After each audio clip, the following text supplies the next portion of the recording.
Bismillahirrahmanirrahim.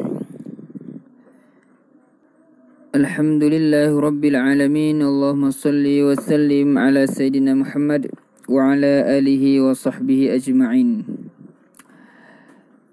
Nisbah perbuatan kepada alam.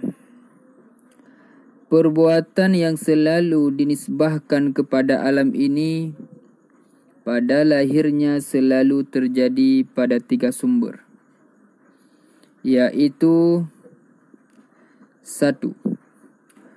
Perbuatan yang dilakukan dengan pilihan dan kehendak seseorang yang berbuat. Mau ia kerjakan perbuatan itu atau mau ia tinggalkan.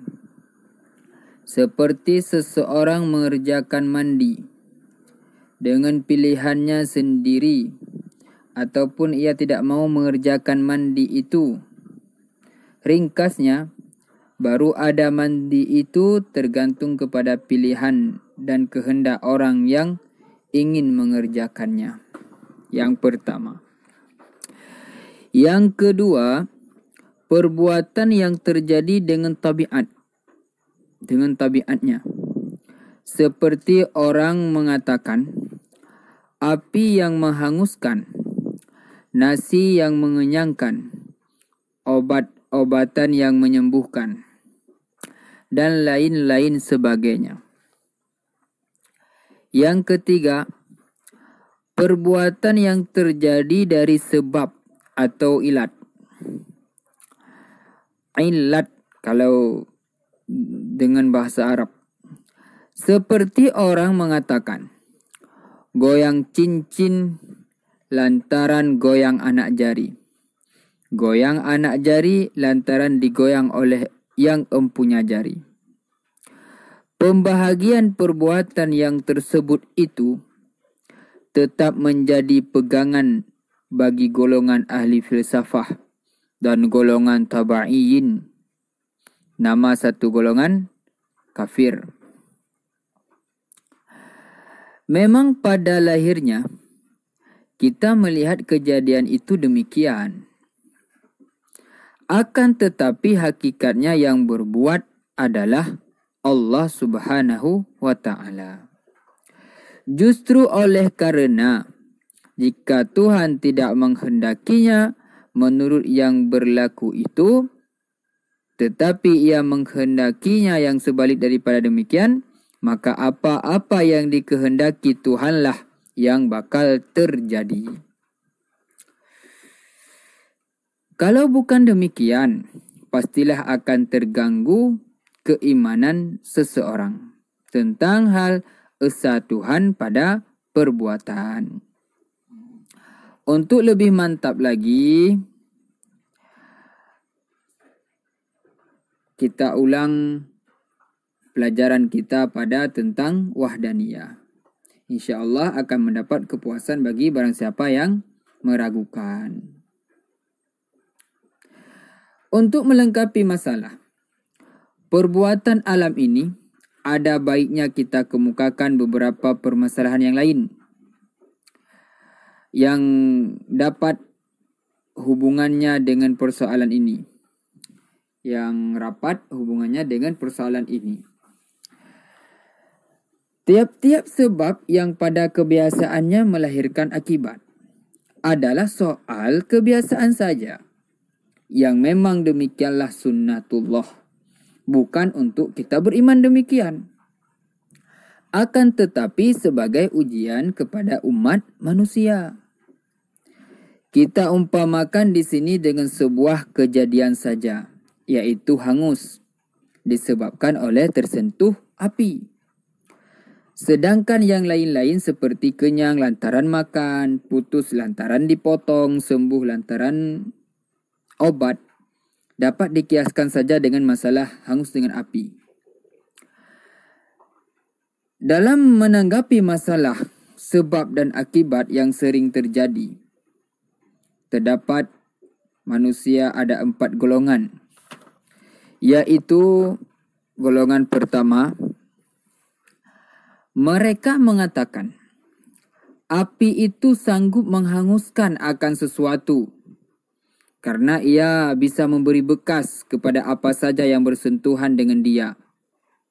Jadi kalau sesuatu barang tersentuh dengan api, maka mesti hangus barang tersebut. Mesti terbakar karena api mempunyai kekuatan yang dapat menghanguskan. Golongan ini tidak ada perselisihan lagi tentang kafirnya.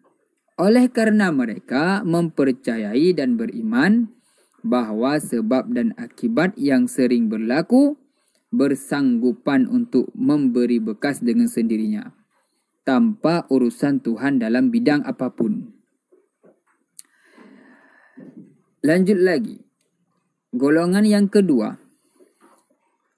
Mereka mengatakan dan beriman bahwa sebab yang sering berlaku itu tidak dapat memberi bekas dengan sendirinya.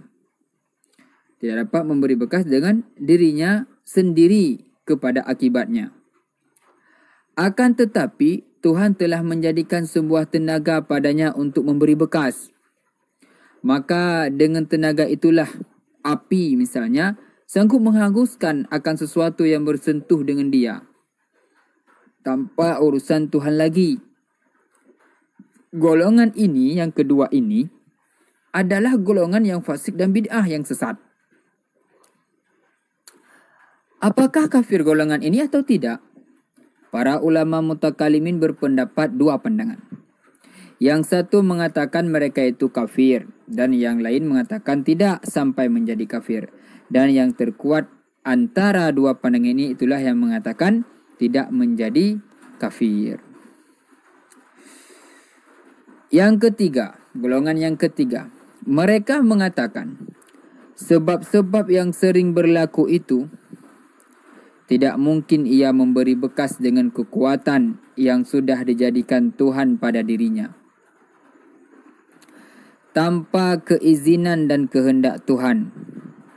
Seraya mereka mengatakan, api itu Tuhan ciptakan.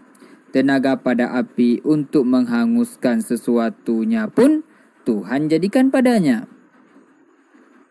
Lalu berhasilnya hangus itu Tuhan juga yang menghasilkan. Tetapi mereka mengatakan mesti hangus.